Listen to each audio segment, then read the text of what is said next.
Bonjour à chacun et à chacune. Que le Seigneur vous bénisse en cette journée et vous fortifie. Je vais vous parler de bœuf ce matin. De bœuf. Écoutons la parole de Dieu. 1 Corinthiens 9:9. En effet, il est écrit dans la loi de Moïse, tu ne mettras pas de muselière au bœuf quand il foule le grain. Dieu s'inquiète-t-il des bœufs? Bien sûr, pour comprendre ce verset, il faut le remettre dans son contexte.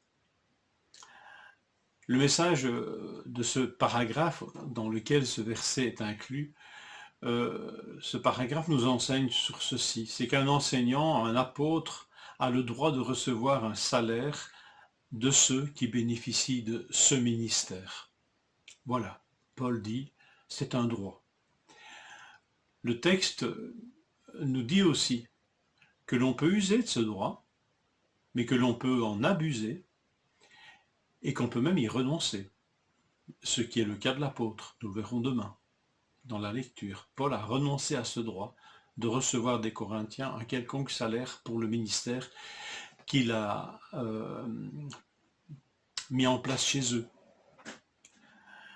Une leçon aussi, me semble-t-il, c'est que c'est au peuple de Dieu d'appliquer ce droit et non aux serviteurs de la parole de l'exiger par contrainte morale ou par manipulation, ce qui est un vrai danger. C'est un droit, mais c'est au peuple de Dieu à l'appliquer. Alors, pour établir la légitimité de ce droit, Paul utilise trois applications courantes et clairement admises par tout le monde à l'époque. Une application militaire, bon ben voilà, les soldats sont payés par l'armée. Ce n'est pas à eux de payer leur propre engagement. L'agriculteur, celui notamment qui travaille dans la vigne, peut se nourrir du fruit de la vigne. Tout comme celui qui veille aux brebis, qui travaille parmi les troupeaux de brebis, a le droit d'en prélever une part de lait pour se nourrir lui-même. Tout ça est couramment pratiqué et reconnu. C'est le bon sens, c'est le coin du bon sens. Mais Paul ne se contente pas de ce bon sens commun pour établir cette légitimité de ce droit. Il recourt aussi à l'autorité de la loi de Moïse, en citant ce verset qui peut nous paraître étrange. C'est dans le Deutéronome 25, verset 4, et il est dit de ne pas mettre une muselière au bœuf qui foule le grain. Vraiment, quand vous lisez Deutéronome 25, ce verset apparaît un peu comme un ovni dans le développement des pensées du chapitre. Et pourtant, ce verset est mis en évidence ici par l'apôtre Paul et il l'applique non pas simplement à l'agriculture et au bœuf, mais aux serviteurs et aux servantes qui travaillent dans l'église du Seigneur. Le bœuf, est-ce que Dieu se soucie, en fait, bon, là on pourrait déjà dire, est-ce que Dieu se soucie vraiment des bœufs, puisque c'est ce que Paul a l'air de dire, Dieu s'inquiète-t-il des bœufs, point d'interrogation. Mais oui, Dieu s'intéresse aux bœufs aussi, et même aux oiseaux, et même à tous les animaux de cette création. Matthieu 6, 26, regardez les oiseaux du ciel, ils ne sèment ni ne moissonnent, ils ne massent rien dans les greniers, et votre Père céleste les nourrit. Alors plus forte raison, Dieu se soucie-t-il de ses enfants, et de ceux qui travaillent dans son champ, dans sa vigne, dans son troupeau. Bien sûr, Dieu s'en préoccupe, et peut mettre ce souci au cœur du peuple de Dieu.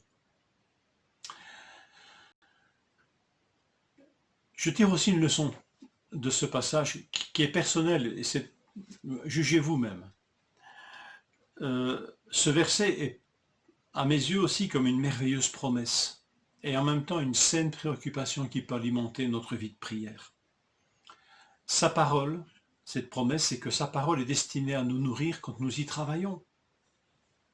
Ce n'est pas un exercice sec. Préparer une étude biblique, préparer un partage biblique dans le cadre d'un groupe d'enfants, d'un groupe de jeunes, d'un groupe de dames, un enseignement que l'on partage dans l'Église. Toute cette préparation n'est pas qu'une activité sèche. Le Seigneur nous promet de nous nourrir dans cette activité. Prenons-le vraiment comme une promesse. Merci Seigneur de ce que tu veux nous nourrir l'âme. Et peut-être que dans notre lecture quotidienne de l'Écriture, on pourrait dire, mais ça c'est pas un vrai travail, je ne le fais pas pour les autres. eh bien, nous pouvons, je pense, prendre cette promesse en disant, Seigneur, nourris notre âme, comme tu nourris le bœuf qui foule le grain. Seigneur, que en lisant ta parole, en la méditant, en la ruminant, nous puissions vraiment nous délecter et nous nourrir de cette parole, qu'elle soit pour nous une vraie nourriture. C'est aussi une préoccupation saine et un sujet de prière. Prions pour ceux et celles qui partagent cette parole, afin qu'elle soit cette nourriture pour eux et pas simplement un exercice sec, professionnel, qui ne nourrit même plus celui et celle qui annonce cette parole. Il n'y a rien de pire pour une église que d'être enseigné, que de recevoir des enseignements de la part de personnes qui ne se nourrissent plus de cette parole. Parce que peut-être sont-ils devenus incrédules ou ont-ils pris tellement de recul par rapport à cette parole, ou la lisent-ils d'une manière tellement peu profitable pour leur âme que cette parole en devient sèche et non nourrissante. Je lis ceci dans Isaïe 55, verset 2. « Pourquoi dépensez-vous de l'argent pour ce qui ne nourrit pas? Pourquoi travaillez-vous pour ce qui ne rassasie pas?